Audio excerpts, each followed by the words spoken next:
திணை இட்லி எப்படி செய்யறது, திணை இட்லி சாப்பிட்டோம் அப்படின்னா நம்ம உடலுக்கு கிடைக்கக்கூடிய நன்மைகள் என்ன, இதை பத்தி நம்ம இப்ப விரிவாக பார்க்கலாம். திணை இட்லியை பொறுத்த வரைக்கும் ஒரு 4 பேருக்கு செய்யணும்னா எவ்வளவு பொருட்கள் வேணும் அப்படிங்கறத பத்தி சொல்றேன். எக்ஸ்ட்ரா வேணும்னா நீங்க கூடுதல் பொருட்களை சேர்த்துங்க.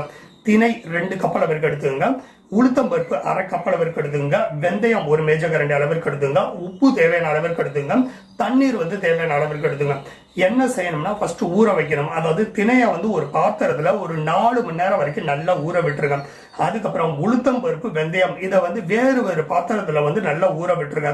அதுக்கப்புறம் அரைக்கணும். அதாவது உளுத்தம் பருப்பை ஃபர்ஸ்ட் மென்மையாக அரைச்சிருங்க.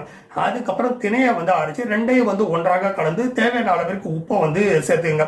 இந்த மாவை நீங்க புளிக்க விடணும். அதாவது மாவை ஒரு பெரிய பாத்திரத்துல ஊற்றி 1/4 இடம் எம்டியா இருக்கணும். பாத்திரம் பெருசா இருந்துச்சுன்னா 3/4 அளவிற்கு மாவு இருக்கலாம். 1/4 இடத்த சும்மா எம்டியா விட்டுருங்க.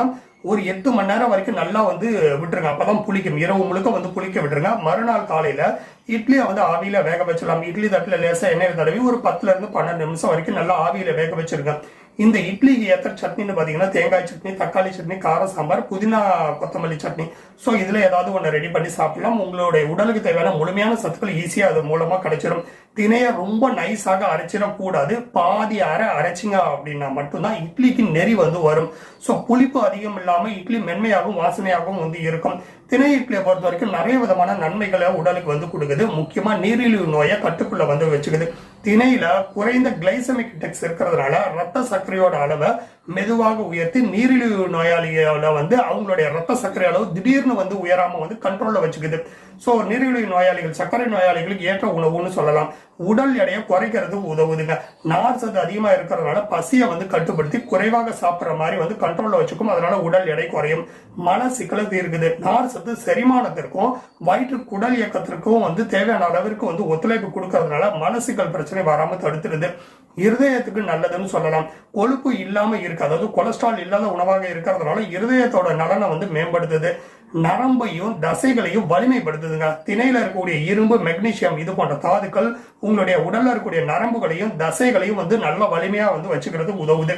சருமத்திற்கு நன்மை செய்து, அதாவது உடல் உள்ள இருக்கக்கூடிய பகுதியில சுத்திகரிக்க செஞ்சோன்னு வைங்க, தோல் பிரச்சனை வராது. சோ அதையும் இது செஞ்சிடுது. மூளைக்கு தேவையான சக்தியையும் கொடுக்குது. ரொம்ப நுண்ணிய சத்துக்கள் இதுல இருக்கிறதுனால நினைவாற்றல், அதுக்கப்புறம் ஞாபக மறதி இதெல்லாம் சரியான அளவுல வச்சுக்குது. நினைவாற்றல் அதிகமா கொடுக்குது, ஞாபக மறதியை கம்மி பண்ணுது. அப்புறம் பார்த்தோம்னா உடலை சமநிலைப்படுத்துது. உடல் உஷ்ணத்தை குறைக்குது. நோய் எதிர்ப்பு சக்தியை அதிகரிக்க செய்யுது. தூக்கத்தை மேம்படுத்துது. இயற்கையான ஆற்றலை கொடுத்து தூக்கத்தை கரெக்டா கொடுக்குது. ஆழ்ந்த தூக்கம் தினமும் நைட்டு வர்ற மாதிரி பாதுகாக்குது. PCOS ஹார்மோன் சமநிலைக்கு உதவுது. இயற்கையான உணவாக இருக்கிறதுனால ஹார்மோன்கள் சீராக செயல்படுறதுக்கு உதவுது. தீங்கு இல்லாத உணவுன்னு சொல்லி இதை சொல்லலாம். அதாவது கடினமான ஜங்க் ஃபுட்களுக்கு பதிலாக சத்தான உடலுக்கு ஏற்ற இயற்கை உணவாக இதை சாப்பிடலாம். மென்மையான உணவாகவும் இது இருக்கு. ரொம்ப மென்மையான உணவாக இருக்கிறதுனால ஈஸியா செரிமானம் கொடுக்குது. ஸோ குழந்தைகளுக்கும் வயதானவங்களுக்கு ஏற்ற உணவுன்னு சொல்லி இதை சொல்லலாம். தசைகளுக்கு தேவையான ஆற்றலை இது கொடுக்குது. நேர்மறை ஆற்றல் தரக்கூடிய கார்போஹைட்ரேட்டுகள் இதுல அதிகமா இருக்குது. அமிலத்தன்மையை குறைக்கக்கூடிய உணவாகவும் இது இருக்கு. ஸோ வயிற்றுல அமில சுரப்பு அதிகரிக்காம இது ஈஸியா தடுத்துடுது. அடுத்து பார்த்தோம்னா புற்றுநோய் எதிர்ப்பு தன்மை கொண்ட உணவாக இருக்கு. உடலை சுத்திகரிக்க செய்யக்கூடிய வேலைகள் எல்லாமே இது செய்யறதுனால புற்றுநோய் வருவதற்கான ஆபத்தை ஆரம்ப கட்டத்துல தடுத்து நிப்பாட்டிடுது. அடுத்து பார்த்தா ரத்த அழுத்தத்தை கட்டுக்குள்ள வச்சுக்குது. மினரல்கள், அதுக்கப்புறம் நார் சத்துக்கள் இதெல்லாம் அதிகமா இருக்கிறதுனால ரத்த அழுத்தத்தை சமநிலைப்படுத்துறதுக்கு இது உதவுது. ஆண்கள் பெண்களுக்கு ஏற்ற உணவுன்னு சொல்லலாம். எல்லோருக்கும் இந்த ஹார்மோன் கரெக்டா பேலன்ஸா இருக்கணும். ரத்த ஓட்டம் கண்ட்ரோலா இருக்கணும். அப்பதான் உடலுக்கு நல்லது. அதை ஈஸியா சரி பண்ணிடுது. சத்தான காலை உணவுன்னு சொல்லி கண்டிப்பா இதை அடிச்சு சொல்லலாங்க. இட்லி வடிவத்துல அதுவும் எண்ணெய் அதிகமா இல்லாத ஒரு முழுமையான சத்தான உணவுன்னு சொல்லி இந்த உணவு குறிப்பிட்டு சொல்லலாம்.